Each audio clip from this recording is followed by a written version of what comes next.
क्या आपको सच में लगता है मुझे बलराज जी से मिलना चाहिए? वो अभी तक बलराज के नाम से कांप रहा था। अकरम भी उसकी घबराहट समझ गया था। बलराज जी, सिर्फ बलराज कहो, तुम टाइगर हो यार। और जंगल में सारे जानवर टाइगर के नाम के आगे जी लगाते हैं, लेकिन टाइगर कभी किसी जानवर के नाम के आगे जी नहीं लगाता। चलो शाम को मिलते हैं, बाय। अकरम के मुंह से ये बात सुनते ही अभिनव का कॉन्फिडेंस बढ़ गया था। वो अब उस टाइगर जैसा महसूस कर रहा था जो जू से निकलकर जंगल में आ गया हो। अभिनव अपने पुराने ऑफिस से निकलने के बाद अपने घर आ गया था। वो इतने आराम से अपने बिस्तर पर आखिरी बार कब लेटा था उसे याद ही नहीं था। वो बड़ी एक्साइटमेंट के साथ कमरे के दरवाजे की तरफ देख रहा था। Pizza delivery. सर, ऑर्डर सिर्फ 500 का था, आपने मुझे 1000 क्यों दिए? तुम डिलीवरी वाले बहुत मेहनत करते हो दोस्त। ये 500 रुपए तुम्हारी टिप। Thank you sir. इधर अभिनव उस पिज्जा बॉक्स को ध्यान से देख रहा था। उसे याद नहीं आ रहा था कि उसने आखिरी बार पिज्जा कब खाया था। वैभवी और अपने लिए घर लेने के चक्कर में उसने अपनी कितनी इच्छाओं को मारा था, इसका एहसास उसे आज हो रहा था। लेकिन अब वो रुकने वाला नहीं था। शाम को अभिनव होटल सैफायर जाने के लिए तैयार होने लगा था। उसने ग्रे कलर की शर्ट और ब्लैक कलर की पैंट पहनी थी। अभिनव के पास पहनने के लिए इससे अच्छा और कुछ नहीं था। जैसे उसने होटल को बाहर से देखा तो देखता ही रह गया। उसने आज तक इतने बड़े होटल को इतने पास से नहीं देखा था। रुको, अंदर का जा रहा है? अंदर ही जा रहा हूँ, क्या दिक्कत है? अंदर जाना है तुझे? तुझे क्या लगता है कि मैं तुझे अंदर जाने दूंगा? क्यों नहीं जा सकता मैं अंदर? अभिनव समझ गया था कि चीफ सिक्योरिटी ऑफिसर उसके कपड़े देखकर उसे जज कर रहा था। सुन, मैं तेरे जैसे लोगों को बहुत अच्छे से जानता हूँ। फालतू का तमाशा मत कर, निकल यहाँ से। कैसे जानता है तू मुझे? रिश्तेदार है मेरा। जब मैं अंदर जाने के लिए आया हूँ तो वापस क्यों जाऊंगा? ये होटल क्या तेरे बाप की है? बोलना। ये सुनते ही अभिनव का माथा गर्म हो गया, लेकिन उसने गुस्से में कुछ नहीं किया। वो शांत रहा ताकि लोगों का ध्यान उसकी तरफ ना जाए। अभिनव 2 कदम पीछे हटा और उसने फोन निकालकर अकरम को फोन मिला दिया। हाँ टाइगर, कहाँ पहुँचे? मैं ये होटल की एंट्री पे हूँ अकरम। हमारा टेबल नंबर क्या है? Table number? अरे मैं इस होटल का मालिक हूँ, मुझे टेबल बुक करने की जरूरत नहीं है। तो अंदर जाओ, आराम से बैठो, बस मैं पहुँचने ही वाला हूँ। मैं अंदर नहीं जा पा रहा हूँ। यहाँ पे कोई ये सिक्योरिटी वाला खड़ा है, वो कह रहा है कि मेरे जैसे इंसानों को अंदर नहीं जाने देता है। कौन है ये कथा? तुम एक काम करो, बस 10 मिनट में मैं पहुँचने वाला हूँ, तुम वेट करो, ठीक है? और ये इस ऑफिसर की वजह से मैं तुमसे माफी मांगता हूँ। ठीक, नहीं कोई बात नहीं। क्यों? बहुत हीरो बन रहा था ना? मैंने कहा था मैं तुझे अंदर जाने नहीं दूंगा। अगर प्रधानमंत्री को भी कॉल करेगा ना तब भी नहीं, समझा? चल निकल यहाँ से। अरे वो देखो, तुम्हारा निठल्ला एक्स। आजा मजे लेते इसके।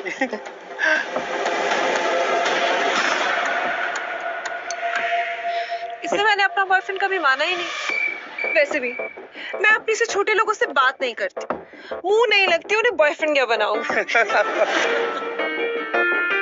तुम छोटे आदमी के मुंह नहीं लगती होगी, लेकिन ये छोटा आदमी तुम्हें एक सलाह देना चाहता है। इंसान की पहचान उसकी जुबान से होती है। जुबान संभाल के बात करो, वरना किसी दिन यही जुबान तुम्हारी जान ले लेगी। वाह, क्या बात कही है। ताली बजाओ। Very nice. तो फिर तुमसे तुम्हारे पैर क्यों नहीं संभाले गए? यहाँ कैसे चले आए? पिए हुए हो क्या?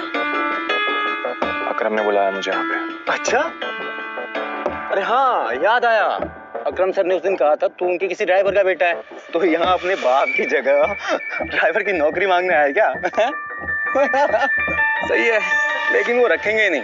तेरे जैसे गरीब को वो ड्राइवर भी नहीं रखेंगे। आए हो मतलब तुम्हें बुलाया नहीं गया? वो उठा के चले आए। भिखारी कहेंगे। आया नहीं हूँ, बुलाया मुझे, अकरम ने बुलाया है। मुझे पता ही था ये कोई पागल है। तभी वहाँ एक काले रंग की चमचमाती हुई महंगी सी गाड़ी आकर खड़ी हो गई। सभी पलटकर गाड़ी को देख रहे थे। अकरम गाड़ी से बाहर निकला और उसके साथ एक और आदमी था। वो देखने में लंबा चौड़ा और मजबूत था। वो और कोई नहीं बल्कि बलराज था। वो एक बहुत ही फेमस कपड़ों की कंपनी का मालिक था और साथ ही द माफिया किंग का एक मजबूत पिलर। उसे देख अभिनव की आंखें खुली की खुली रह गई। उसने बलराज के बारे में सुना था।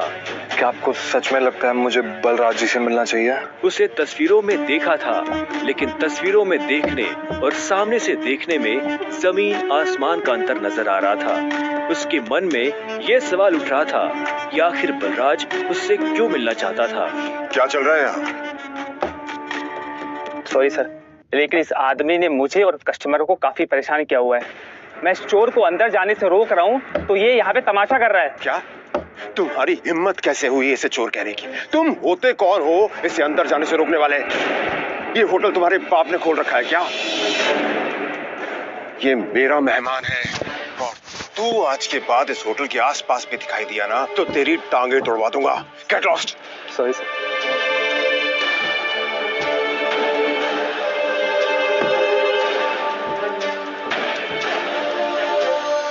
आई एम सॉरी टाइगर, इस बेवकूफ की वजह से। नहीं, असल में तो छोटा आदमी का दुश्मन बना हुआ है आजकल। आओ चलो। अकरम ने अभिनव को अपने साथ अंदर आने का इशारा किया। अभिनव अकरम के पीछे चला जा रहा था। उसे महसूस हो रहा था कि बलराज भी अपने भारी भरकम पैरों के साथ अभिनव के पीछे आ रहा था। कुछ देर के बाद वो होटल के एक आलीशान से कमरे के बाहर आ चुके थे। इससे पहले कि वो अंदर जाते, होटल का मैनेजर उनके पास आया और बोला, good evening sir, welcome sir, can I get something for all of you? एक काम करो, जो भी लीकर अवेलेबल है उसकी लिस्ट भिजवा दो। Sure sir, but sir if you don't mind, अपने होटल में जितनी भी लिकर्स अवेलेबल हैं मुझे सबके नाम याद है। We have tequila which is of 5 lakh rupees, vodka 8 lakh rupees, biscuit 10 lakh rupees and we have gin जो कि 12 लाख रुपए की है। Sir what would you like to have? Great. क्या है कि आज मेरे यहाँ बहुत खास मेहमान आए हैं, तो इसलिए जो सबसे महंगी है वो भिजवा दो और बाकी सब चीजें भी। Sure sir, I will get the best liquor for all of you. Good evening sir. Good evening sir. Akram, hotel तेरा, शराब तेरी, फिर भी तुम्हारा ये मैनेजर तुझे तेरी शराब की रेट क्यों बता रहा था, जबकि तू कोई भी चूज कर सकता है? वो इसलिए मेरे दोस्त, क्योंकि मैं दिन देखकर शराब मंगवाता हूँ और आज का दिन मेरे लिए, इनफैक्ट हम सबकी जिंदगी के लिए बहुत इंपॉर्टेंट दिन है, इसलिए मैंने हम तीनों के लिए महंगी शराब मंगवाई। So let's enjoy. अच्छा आओ। Okay, let's enjoy. अब तुम्हें यहाँ अपनी पहचान छुपाने की जरूरत नहीं है। ये रूम प्राइवेट भी है और सबसे सेफ भी। बैठो। वो एक आलीशान कमरा था। वो तीनों बैठ गए। तब अभिनव बलराज को बहुत ध्यान से देख रहा था। बलराज, आज मैंने तुम्हें यहाँ एक बहुत इंपॉर्टेंट इंफॉर्मेशन देने के लिए बुलाया है। हमें संजय का बेटा टाइगर मिल गया है, लेकिन फिलहाल वो अंडरकवर है, इसलिए उससे तुम्हें मैं बाहर नहीं मिलवा सकता था। Sir your snacks and drink.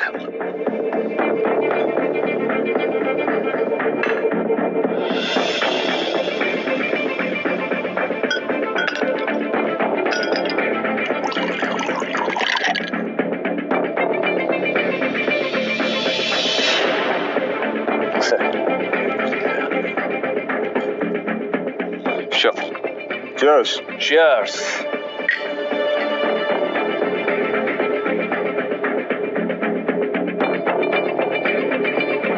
तो यही है टाइगर?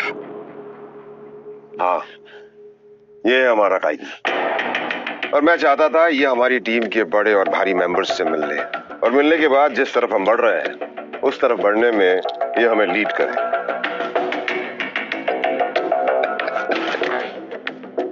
माफ करना दोस्त, पर मुझे थोड़ी हंसी आ रही। वो क्या है ना, सब कुछ तो तू ही बोल रहा है। हमारा ये टाइगर गूंगा है क्या? हाँ? बलराज, तुम्हें टाइगर के बारे में इस तरह से बात नहीं करनी चाहिए। माफ करना दोस्त, माफ करना। बोलना अच्छी लगी मुझे तुम्हारी। अच्छा,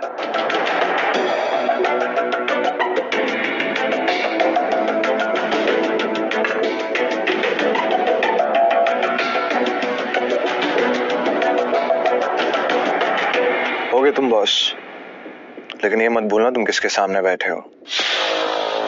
टाइगर हूं मैं। टाइगर ना ही चुप रहता है, ना ही धीरे बोलता है। टाइगर सीधा धाड़ता है।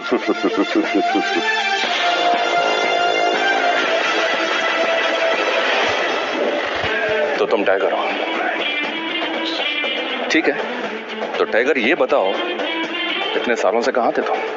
अब ऐसा तो नहीं हो सकता ना कि इतने सालों के बाद तुम हमारे सर पे आके बैठ जाओ और हम मान लेंगे कि तुम टाइगर। मजाक तो नहीं हो रहा है यहाँ? क्यों अकरम, सही कहा ना? और जिस गद्दी की तुम बात कर रहे हो ना, उसको लिया नहीं जाता, कमाया जाता है। आई बात समझ में? अच्छे से जानता हूँ, छीनना मेरे खून में भी नहीं है। मैं इतने सालों से कहाँ गायब था, क्या कर रहा था, ये सब समझाने का तो हमारे पास टाइम नहीं है शायद। और रही बात कि मैं टाइगर हूँ या नहीं हूँ, ठीक है, तुम तरीका बताओ, साबित कर दूंगा। शाबाश, ये हुई ना बात। अकरम ने मुस्कुराते हुए अभिनव को देखा। उसकी आंखों में अभिनव के लिए गर्व की भावना झलक रही थी। उसने जितना सोचा था, अभिनव उससे भी खूंखार था, लेकिन बलराज के माथे पर शिकन बरकरार थी। उसकी आंखों से पता चल रहा था कि वो इतनी जल्दी अभिनव को टाइगर नहीं मानने वाला था। वैसे भी पूरे ग्रुप में अगर बलराज किसी चीज के लिए जाना जाता था तो वो थी उसकी जिद। वो इस बात को नहीं पचा सकता था कि कल को एक बच्चा उसके सर पर बैठकर राज करे। सिर्फ अकरम की शाबाशी से काम नहीं चलेगा प्यारे, पर मैंने अभी एक्सेप्ट नहीं किया है कि तुम टाइगर हो। तुमने कहा कि तुम साबित कर सकते हो कि तुम टाइगर हो, तो ठीक है, मैं तुम्हें चैलेंज देना चाहता हूं। ये क्या कह रहे हो तुम? रिलैक्स अकरम, रिलैक्स। लड़ते हैं। अगर तुम जीते तो हम मान लेंगे कि तुम टाइगर हो, लेकिन अगर तुम हारे तो हमसे कुछ पैसे लेना और गुड़गांव से कहीं बहुत दूर जाकर सेटल हो जाना। बलराज, क्या कह रहे हो तुम? ये सही नहीं है।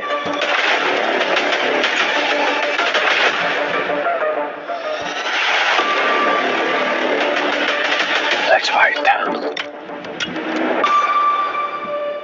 कब करनी है लड़ाई? ये सुनते ही बलराज के चेहरे पर मुस्कान आ गई। अकरम के होश उड़ गए थे। अब आगे क्या होने वाला था? क्या अभिनव बलराज को हरा पाएगा या उसे अपने पिता का दिया हुआ सब कुछ छोड़कर हमेशा के लिए दूर जाना पड़ेगा? जानने के लिए सुनते रहिए